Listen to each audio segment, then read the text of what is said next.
कल हम लोगों ने वियोजन तक पढ़ लिया था। वियोजन के आगे पढ़ना है। देखो मैंने इससे पहले आप लोगों को क्या पढ़ाया था उस पर थोड़ा सा ध्यान देना है। मैंने आपको उत्क्रमणीय अभिक्रियाएं पढ़ाई और अनुत्क्रमणीय अभिक्रियाएं पढ़ाई। क्यों पढ़ाई? तो उसका रीजन ये था क्योंकि यही शब्द वियोजन और अपघटन में इस्तेमाल होने वाला था। ठीक है ना।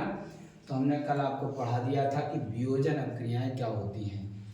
वे उत्क्रमणीय अभिक्रियाएं जिनमें एक अभिकारक वियोजित होकर या टूटकर दो या दो से अधिक उत्पाद का निर्माण करता है, तो इसे हम क्या कहते हैं? वियोजन अभिक्रिया कहते हैं। ठीक है ना। ये 3 प्रकार की होंगी। ठीक है ना। ये कितने प्रकार की होंगी? 3 प्रकार की होंगी। एक तो ऊष्मीय वियोजन। क्या हो? ऊष्मीय वियोजन। जब यही अभिक्रियाएं किसमें हो? ऊष्मा के प्रभाव में हो। किसके प्रभाव में हो बच्चों? ऊष्मा के प्रभाव में हो, तब वही अभिक्रियाएं ऊष्मीय अपघटन कहलाएंगी। और अगर हम कहें प्रकाशीय अपघटन, दूसरा प्रकार कौन सा होता है? प्रकाशीय वियोजन। प्रकाशीय वियोजन। जब यही क्रियाएं सूर्य के प्रकाश की उपस्थिति में होती है तो ये वियोजन क्या कहलाएगा? प्रकाशीय वियोजन। और इसके तीसरा प्रकार जो होता है वह होता है विद्युत वियोजन। क्या होता है? विद्युत वियोजन। जब किसी पदार्थ के जलीय विलयन में विद्युत धारा प्रवाहित करते हैं और करके वह पदार्थ 2 या 2 से अधिक भागों में वियोजित हो जाएगा, तो इसको हम क्या कहेंगे? विद्युत वियोजन। बच्चों आज हम पढ़ेंगे अगली हेडिंग। नंबर कौन सा है ये? हेडिंग का नंबर बताएं आप लोग। है 5वीं। ठीक है, नंबर 5। इसको अब अगली हमको पढ़नी है अपघटन। अपघटन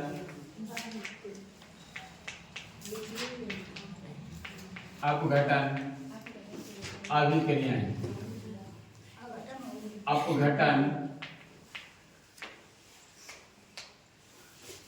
अपघटन अभिक्रियाएं तो क्या बोलते हैं? डिकम्पोजिशन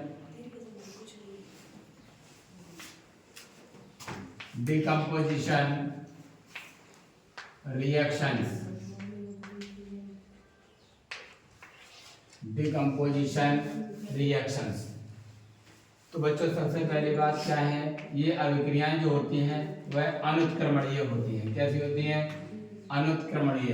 ठीक है ना। क्या होती हैं? अनुत्क्रमणीय होती है। ये अभिक्रियाएं कैसी होती हैं? अनुत्क्रमणीय होती है। मतलब ये अग्र दिशा में हो जाएंगी, पश्चिम दिशा में नहीं होंगी। तो हम क्या कह सकते हैं? वे, ध्यान दीजिएगा, वे अनुत्क्रमणीय अभिक्रियाएं जिनमें एक अभिकारक अपघटित होकर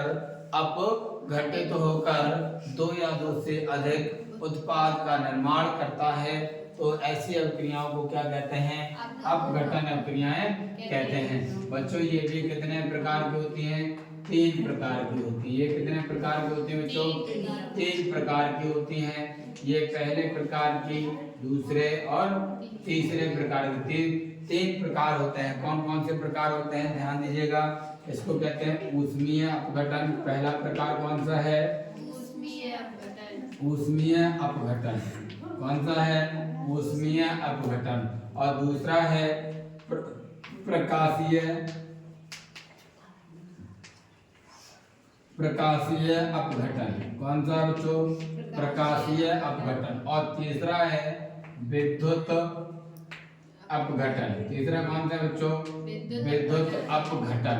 तीसरा कौन सा बच्चों? विद्युत अपघटन। तो बताओ अपघटन अभिक्रियाएं किसे कहते हैं? वे अनुत्क्रमणीय अभिक्रियाएं जिनमें एक अभिकारक अपघटित होकर 2 या 2 से अधिक उत्पाद का निर्माण करता है, तो ऐसी अभिक्रियाएं क्या कहलाती हैं? अपघटन अभिक्रियाएं कहलाती हैं। ये कितने प्रकार की होती हैं? 3 प्रकार की। कौन कौन सी? ऊष्मीय अपघटन, प्रकाशीय अपघटन और विद्युत अपघटन।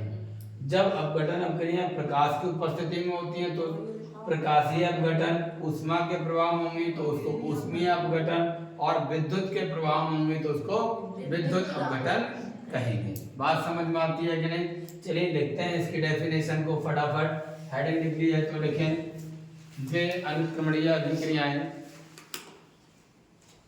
वे अनुत्क्रमणीय अभिक्रियाएं, वे अनुत्क्रमणीय अभिक्रियाएं, वे अनुत्क्रमणीय अभिक्रियाएं जिनमें एक अभिकारक अपघटित होकर, जिनमें एक अभिकारक अपघटित होकर, एक अभिकारक अपघटित होकर, अपघटित होकर, एक अभिकारक अपघटित होकर दो या दो से अधिक, दो या दो से अधिक, दो या दो से अधिक उत्पाद का निर्माण करता है,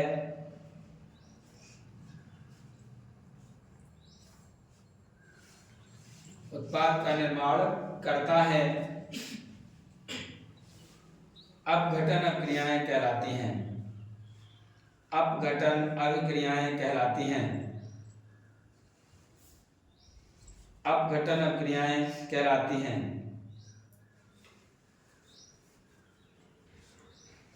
अपघटन अभिक्रियाएं कहलाती हैं,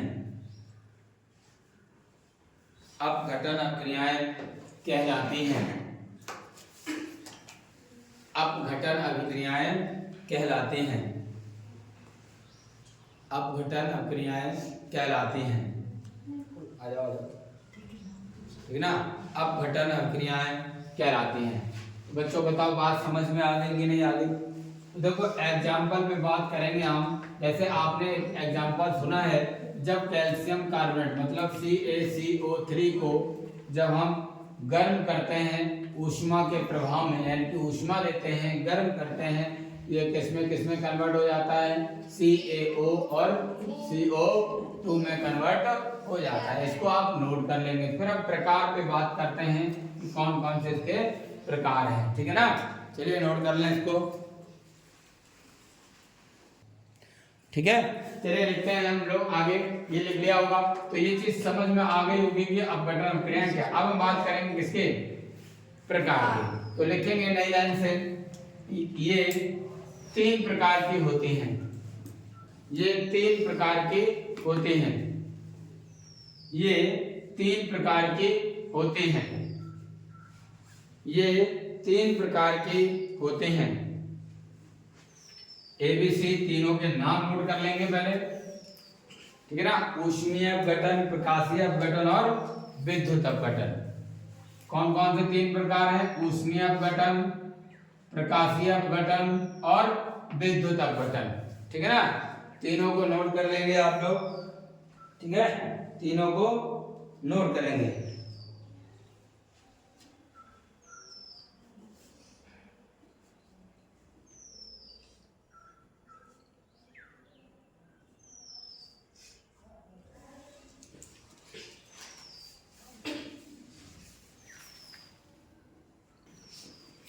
चलो तो अब हम लोग नंबर 1 पढ़ेंगे ऊष्मीय अपघटन। क्या पढ़ेंगे बच्चों? ऊष्मीय अपघटन। तो ए हेडिंग डालेंगे ऊष्मीय अपघटन। अमित कहाँ हो, क्या हुआ, क्या पूछ रहे हैं? ऊष्मीय अपघटन। चलो लिखते हैं इसको, हेडिंग डाले थर्मल डिकम्पोजिशन,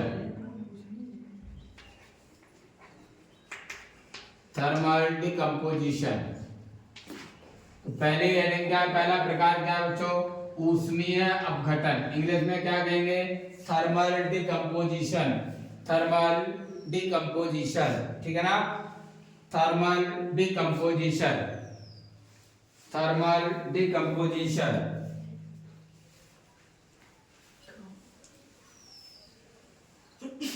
थर्मल डिकम्पोजिशन, ठीक है ना। देखो वह रासायनिक अपक्रियाएं, वह रासायनिक अपक्रियाएं, वह रासायनिक अपक्रियाएं, वह रासायनिक अभिक्रियाएं जिसमें एक अभिकारक जिसमें एक अभिकारक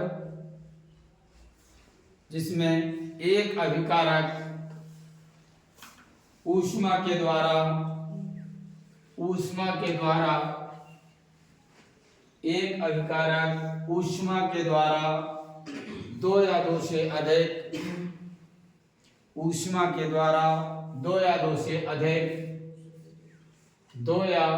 से अधिक उत्पाद का निर्माण करता है, दो या दो से अधिक उत्पाद का निर्माण करता है, दो या दो से अधिक उत्पाद का निर्माण करता है, दो या दो से अधिक उत्पाद का निर्माण करता है, दो या दो से अधिक उत्पाद का निर्माण करता है, ऊष्मीय अपघटन कहलाती हैं, ऊष्मीय अपघटन कहलाती हैं, ऊष्मीय अपघटन कहलाती हैं, ऊष्मीय अपघटन कहलाती हैं। बच्चों क्या कहा है? वह रासायनिक अभिक्रियाएं जिसमें एक अभिकारक ऊष्मा के द्वारा दो या दो से अधिक उत्पाद का निर्माण करता है, क्या कहलाती हैं? ऊष्मीय अपघटन अभिक्रियाएं कहलाती हैं। बच्चों ऊष्मीय अपघटन का मतलब क्या है? वह रासायनिक अभिक्रियाएं जिसमें एक अभिकारक ऊष्मा के द्वारा दो या दो से अधिक उत्पाद का निर्माण करता है, तो इसे हम क्या कहते हैं? ऊष्मीय अपघटन। बच्चों ऊष्मीय अपघटन में सबसे पहले तो यही वाली एग्जांपल आपको दिख रहा होगा कि जब कैल्शियम कार्बोनेट को बच्चों कैल्शियम कार्बोनेट को आपको बोलना आता है ना, सबको बोलना आता है? ये भी तो बात यस भी नहीं कर पा रहे तुम लोग, यस तो कर दो कम से कम, बोलना आता है कि नहीं? ठीक है, ओके। तो मैंने क्या बोला? जब कैल्शियम कार्बोनेट को बोला बोलेंगे तो इसके नाम वगैरह सारे याद हो जाएंगे आपको, ठीक है? नहीं तो आप मेरे मुंह से सुनेंगे, सुन के बड़ा मजा आएगा, घर जाएंगे, सो जाएंगे, बस उसके बाद सुबह क्या हुआ था याद ही नहीं है, ठीक है? तो थोड़ा ध्यान रखना है कि जब कैल्शियम कार्बोनेट का फॉर्मूला क्या होता है? CaCO3। कैल्शियम कार्बोनेट 9th में भी ये सारे के सारे फॉर्मूले याद करे थे हम लोगों ने। तो कैल्शियम कार्बोनेट को गर्म करते हैं यानी कि हीट देंगे तो वह कैल्शियम ऑक्साइड और कार्बन डाइऑक्साइड में अपघटित हो जाता है, ठीक है ना? ठीक इसी प्रकार से जब फेरस सल्फेट को फेरस सल्फेट को FeSO4, फेरस सल्फेट का फार्मूला क्या होता है? ठीक है ना? FeSO4। बच्चों इसको भी क्या करते हैं? गर्म करते हैं। क्या करते हैं बच्चों? गर्म करते हैं। तो ये फेरिक ऑक्साइड में फेरिक ऑक्साइड में Fe2O3 किसमें बच्चों? फेरिक ऑक्साइड में और सल्फर डाइऑक्साइड में और सल्फर ट्राइऑक्साइड में परिवर्तित हो जाता है। जब फेरस सल्फेट को फेरस सल्फेट को गर्म करते हैं तो फेरिक ऑक्साइड में और किसमें? सल्फर डाइऑक्साइड में। सल्फर डाइऑक्साइड में और सल्फर ट्राइऑक्साइड में कन्वर्ट हो जाता है। सल्फर डाइऑक्साइड का मतलब बच्चों क्या होता है? सल्फर डाइऑक्साइड का मतलब होता है SO2 और सल्फर ट्राइऑक्साइड का मतलब होता है SO3। बच्चों बैलेंस नहीं है तो यहाँ पर आप 2 लगा देंगे तो देखो बैलेंस हो गए। Fe के 2 तो इधर भी 2, S के 2 तो यहाँ पर S के भी 2। ओके 4 दूनी 8, 3 ये रहे, ठीक है, और 2 ये रहे। अभी गड़बड़ हो गया क्या है? कुछ गड़बड़ हो गया? 4 दूनी 8, 3 ये रहे, 2 5 और 3 8, सही तो है? ठीक है, गड़बड़ नहीं हुआ, ठीक है। तो हमने आपको क्या बोला कि एक तो कैल्शियम कार्बोनेट है जो कि अभी मैंने रिएक्शन लिखी थी, ये भी कहता है ऊष्मीय अपघटन है। क्या है? ऊष्मीय अपघटन। तो हम कह सकते हैं कि अगर कैल्शियम कार्बोनेट को गर्म करेंगे तो गर्म करने पर वह क्या बनाएगा? कैल्शियम ऑक्साइड और कार्बन डाइऑक्साइड। और फेरस सल्फेट को अगर गर्म करेंगे, किसको? फेरस सल्फेट को गर्म करेंगे तो वह फेरिक ऑक्साइड में और सल्फर डाइऑक्साइड में और सल्फर ट्राइऑक्साइड में कन्वर्ट हो जाएगा। बोलिए बात समझ में आ गई कि नहीं आ गई? और तो फिर ये दोनों के दोनों किस प्रकार की अभिक्रियाएं हैं? ऊष्मीय अपघटन। तो देखो अपघटन कैसे तय कर लिया कि ये चिन्ह लगा है, ये चिन्ह होता है अनुत्क्रमणीय का। किसका होता है? अनुत्क्रमणीय का। इससे पता चलता है ये अनुत्क्रमणीय अभिक्रिया है। एक अभिकारक है और टूटकर दो या दो से अधिक उत्पाद बनाता है, इसका मतलब ये अपघटन अभिक्रिया है। अब ऊपर लिखा है ऊष्मा, ऊष्मा के द्वारा हो रही है ये अभिक्रिया, अतः ये कैसी अभिक्रिया है? ऊष्मीय अपघटन है। तो क्या अभिक्रियाओं को समझ पाएंगे आप लोग कि ये किस प्रकार की अभिक्रिया है? ठीक है ना? तो आप लोग दोनों के दोनों एग्जाम्पल इसमें लिख लेंगे, ठीक है? नोट करें सभी के सभी, करिएगा।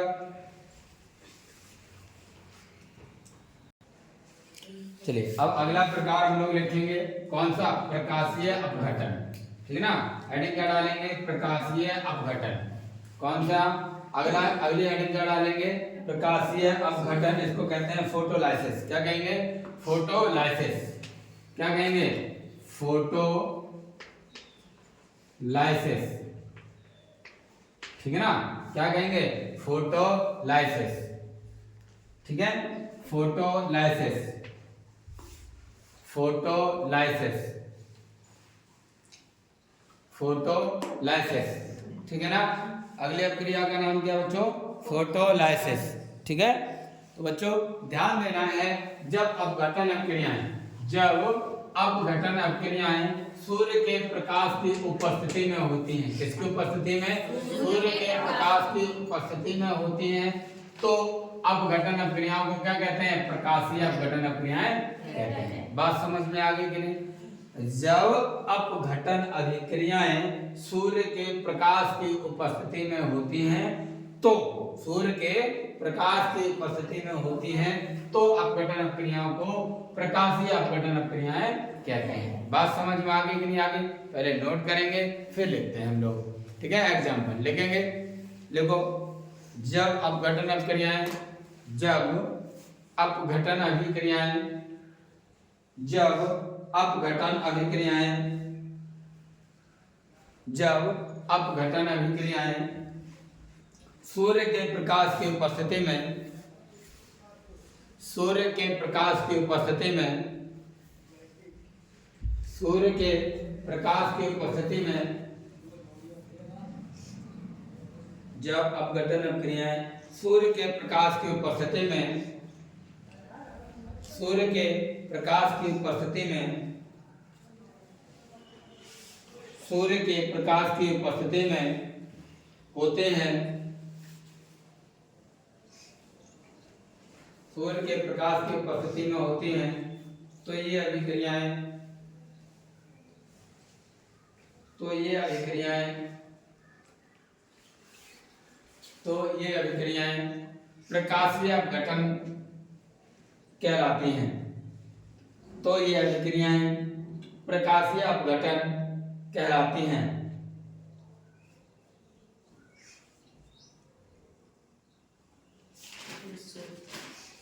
ठीक है ना? ये अभिक्रियाएं क्या कहलाती हैं? प्रकाशीय अपघटन कहलाती हैं। तो ध्यान दीजिएगा। एग्जाम्पल, जब बच्चों सिल्वर क्लोराइड होता है, क्या है? देखो, जब हम एग्जाम्पल की बात करते हैं, जब सिल्वर क्लोराइड बोले तो AgCl। क्या होता है? AgCl। जब सिल्वर क्लोराइड जो होता है, इसका अपघटन सूर्य के प्रकाश में होता है। किसके प्रकाश में? सूर्य के प्रकाश में इसका जब अपघटन होता है, तो ये सिल्वर में और क्लोरीन में कन्वर्ट हो जाता है। ठीक है ना? बैलेंस कर लेंगे। ठीक है? तो ये अभिक्रिया जो होती है, ये अभिक्रिया क्या है? सूर्य के प्रकाश में है, तो ये अभिक्रिया क्या कहलाएगी बच्चों? प्रकाशीय अपघटन कहलाएगी। ठीक है? क्या हो जाएगी? प्रकाशीय अपघटन कहलाएगी। बात समझ में आ गई कि नहीं आ गई? नोट कर लें, छापें इसको, छाप लो भाई इसको। चलिए अगला लिखते हैं नंबर 6। सी कौन सा है? विद्युत अपघटन। तीसरा प्रकार कौन सा है? विद्युत अपघटन। अपघटन का तीसरा प्रकार कौन सा है? विद्युत अपघटन। इसको क्या कहते हैं? Electrolysis. Electrolysis. Electrolysis. Electrolysis. Electrolysis. Electrolysis.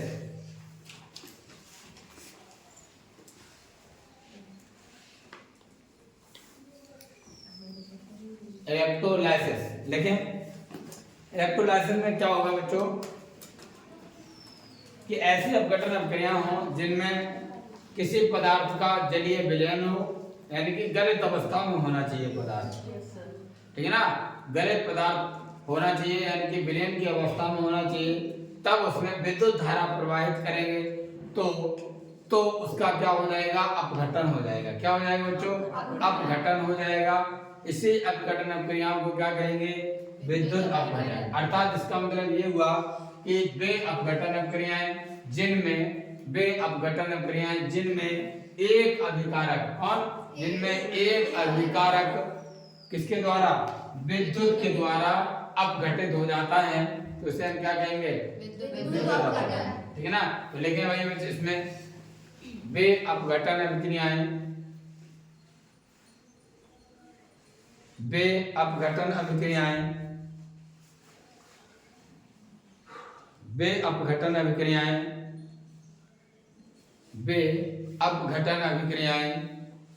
जिनमें एक अभिकारक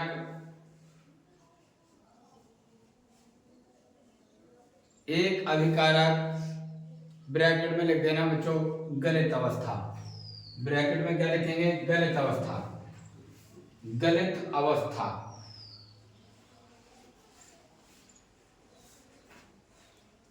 गलित अवस्था। एक अभिकारक बच्चों, अभिकारक क्या होगा बच्चों? गलित अवस्था में होगा। किस अवस्था में होगा? गलित अवस्था में या विलयन की अवस्था में, ठीक है ना। तो क्या मैंने बोला है? वे अपघटन अभिक्रियाएं जिनमें एक अभिकारक यानी कि गलित अवस्था में विद्युत के द्वारा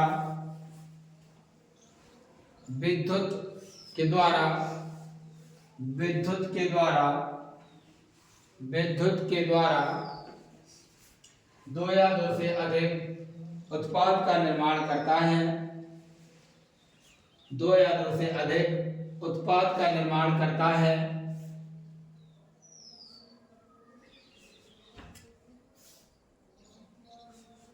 दो या दो से अधिक उत्पाद का निर्माण करता है। दो या दो से अधिक उत्पाद का निर्माण करता है विद्युत अपघटन कहलाती हैं। विद्युत अपघटन कहलाती हैं। विद्युत अपघटन कहलाती हैं। विद्युत अपघटन कहलाती हैं। एग्जाम्पल पे थोड़ा सा ध्यान देना बच्चों। एग्जाम्पल पे ध्यान देंगे हम लोग। जैसे एग्जाम्पल की बात करते हैं, जब बच्चों अम्लीय जल जब होता है, कैसा जल हो? अम्लीय जल होता है। अम्लीय जल का फॉर्मूला जल कैसा भी हो बच्चों, उसका फॉर्मूला क्या होता है? H2O। क्या फॉर्मूला होता है? H2O। जब इसमें क्या किया जाता है? विद्युत अपघटन, विद्युत धारा प्रवाहित की जाती है। क्या किया जाता है? विद्युत धारा। मैं लिख देता हूं इस पर विद्युत, ठीक है ना, विद्युत प्रवाहित की जाती है। तो ये हाइड्रोजन H2 और ऑक्सीजन में अपघटित हो जाता है। किसमें अपघटित हो जाता है? ऑक्सीजन और हाइड्रोजन में। बैलेंस कर लेंगे। O के दो हैं इधर, यहाँ पर दो, यहाँ पर भी दो, ठीक है ना। क्या हो जाता है? अपघटित हो जाता है। अब ऐसे और एग्जांपल लिख सकते हैं, जैसे KCl पोटेशियम क्लोराइड होता है। क्या होता है? पोटेशियम क्लोराइड होता है। तो इसे भी विद्युत के द्वारा, जब इसमें गलित अवस्था में इसमें क्या प्रवाहित की जाएगी बच्चों? विद्युत प्रवाहित करेंगे तो ये पोटेशियम में और क्लोरीन में कन्वर्ट हो जाएगा। किसमें कन्वर्ट हो जाएगा? पोटेशियम और पोटेशियम और क्लोरीन में कन्वर्ट हो जाएगा, ठीक है ना। तो इस प्रकार ये अभिक्रियाएं क्या हैं, विद्युत अपघटन अभिक्रियाएं होती हैं। बात समझ में आती है कि नहीं, ठीक है। क्या है ये अभिक्रियाएं, क्या है, विद्युत अपघटन अभिक्रियाएं हैं, ठीक है। देखो मैंने आपको क्या पढ़ाया था आज, केवल मैंने बच्चों अपघटन अभिक्रियाएं आपको बताई हैं। क्यों केवल इतना ही टॉपिक, क्यों, और इसमें ये भी 3 प्रकार मैंने पढ़ाए। कल बच्चों मैंने एक और टॉपिक पढ़ाया था जिसका नाम था वियोजन अभिक्रियाएं। कौन सी अभिक्रियाएं, वियोजन अभिक्रियाएं। कौन सी अभिक्रियाएं बच्चों, वियोजन अभिक्रियाएं। कौन सी अभिक्रियाएं, वियोजन अभिक्रियाएं, जिसको क्या कहते हैं, डिसोसिएशन रिएक्शन। क्या कहते हैं, डिसोसिएशन, डिसोसिएशन, क्या लिख दिया, डिसोसिएशन रिएक्शन। अरे ठीक है, क्या लिखा है, CI लिखना है, मिस्टेक हो गई ना, कोई बात नहीं। डिसोसिएशन रिएक्शन, ध्यान दीजिएगा यहाँ पर दोनों में डिफरेंस क्या था। ध्यान दो, मैं एक बार पुनः बताता हूँ क्योंकि यहाँ पर बहुत बड़ा कंफ्यूजन हो जाता है और आप लोग गलतियां कर लेते हैं। कैसे, देखो यहाँ अपघटन और वियोजन दोनों शब्दों का अर्थ अलग अलग है, लेकिन शाब्दिक रूप से सामान्यतः हम लोग इसका अर्थ किसमें लेते हैं, टूटना। वियोजन का अर्थ भी क्या होता है, अपघटन का अर्थ भी, दोनों का अर्थ क्या होता है, टूटना, ठीक है। चाहे अपघटन हो रहा हो चाहे वियोजन हो रहा हो, उन सभी में उन सब का अर्थ क्या होता है, टूटना। अब आप देख सकते हैं यहाँ पर भी एक ही पदार्थ था अलग अलग होकर 2 या 2 से अधिक उत्पाद बना रहा है। ऐसे ही क्या वियोजन में नहीं होता था, वियोजन में भी सेम यही चीज थी, तो अर्थ क्या होता था, टूटना। लेकिन बच्चों अपघटन जो अभिक्रियाएं होती हैं वो फिर अंतर क्या है वो ध्यान रखना है। अपघटन अभिक्रियाएं होती है वो होती है अनुत्क्रमणीय। कैसी होती है बच्चों, अनुत्क्रमणीय होती है। कैसी अभिक्रियाएं होती हैं, अनुत्क्रमणीय। जबकि वियोजन अभिक्रियाएं कैसी होती हैं, उत्क्रमणीय होती हैं। क्या होती हैं, उत्क्रमणीय होती हैं। दोनों का मतलब जानते हैं। उत्क्रमणीय का मतलब है वे अभिक्रियाएं जिनमें जो आगे और पीछे दोनों दिशा में होती हो, इधर से इधर, इधर से इधर। अगर ऐसी हो जाए तो उसको हम क्या कहेंगे, उत्क्रमणीय अभिक्रिया। इसमें कौन सा चिन्ह आता है, उत्क्रमणीय चिन्ह। जबकि अपघटन अभिक्रियाएं कैसी है, अनुत्क्रमणीय अभिक्रियाएं। इनमें क्या होता है, अभिक्रियाएं इधर से इधर तो हो जाएंगी लेकिन वापस कराओ तो नहीं होंगी। इसके लिए साइन कौन सा आता है, अनुत्क्रमणीय चिन्ह। बोलो बात समझ में आ गई कि नहीं आ गई। तो वियोजन अभिक्रियाओं में क्या मैंने बोला था, वे उत्क्रमणीय अभिक्रियाएं, वे उत्क्रमणीय अभिक्रियाएं जिनमें एक अभिकारक वियोजित होकर, क्या शब्द है, वियोजित होकर 2 या 2 से अधिक उत्पाद का निर्माण करता है। 2 या 2 से अधिक उत्पाद का निर्माण करता है तो इसे हम क्या कहते हैं बच्चों, तो इसे हम क्या कहेंगे, वियोजन अभिक्रियाएं कहते हैं। और अपघटन अभिक्रियाएं में वे अनुत्क्रमणीय अभिक्रियाएं जिनमें एक अभिकारक वियोजित ना कहके क्या कहेंगे, अपघटित, ठीक है ना। एक अभिकारक अपघटित होकर 2 या 2 से अधिक उत्पाद का निर्माण करता है तो इसे हम क्या कहते हैं, अपघटन अभिक्रियाएं कहते हैं। ये कितने प्रकार की होती है बच्चों, 3 प्रकार की होती हैं। कौन कौन सी, ऊष्मीय अपघटन, प्रकाशीय अपघटन, विद्युत अपघटन। जब अपघटन अभिक्रियाएं ऊष्मा के द्वारा होती हैं तो ये अभिक्रियाएं क्या कहलाएंगी, क्या कहलाएंगी, ऊष्मीय अपघटन कहलाएंगी। क्या कहलाएंगी, ऊष्मीय अपघटन। जब यही अभिक्रियाएं सूर्य के प्रकाश के द्वारा होती हैं तो इसे हम क्या कहेंगे बच्चों, प्रकाशीय अपघटन। और जब ये विद्युत के प्रभाव में होंगे, किसके द्वारा होंगे, विद्युत के द्वारा होंगे तो इसे हम क्या कहेंगे, तो विद्युत अपघटन कहेंगे। क्या कहेंगे बच्चों, विद्युत अपघटन, ठीक है ना। तीनों के एग्जांपल मैंने लिख दिया। ऊष्मीय अपघटन को क्या कहेंगे, थर्मल डिकम्पोजिशन, प्रकाशीय को फोटोलाइसिस और विद्युत अपघटन को हम कह सकते हैं इलेक्ट्रोलाइसिस, ठीक है ना। तीनों का एग्जांपल ये रहे, बाकी हम लोग पढ़ेंगे, ठीक है ना। ओके।